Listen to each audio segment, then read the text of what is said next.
C. Joseph Vijay எனும் நான்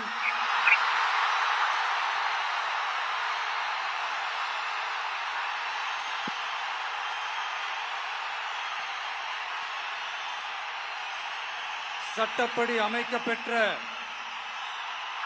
இந்திய அரசியல் அமைப்பின்பால் உண்மையான நம்பிக்கையும் மாறா பற்றும் கொண்டிருப்பேன் என்றும் இந்திய நாட்டின் ஒப்பில்லாத முழு முதல் ஆட்சியையும் ஒருமையையும் நிலைநிறுத்துவேன் என்றும் தமிழ்நாட்டு அரசின் முதலமைச்சராக உண்மையாகவும் உளச்சான்றின்படியும் என் கடமைகளை நிறைவேற்றுவேன் என்றும்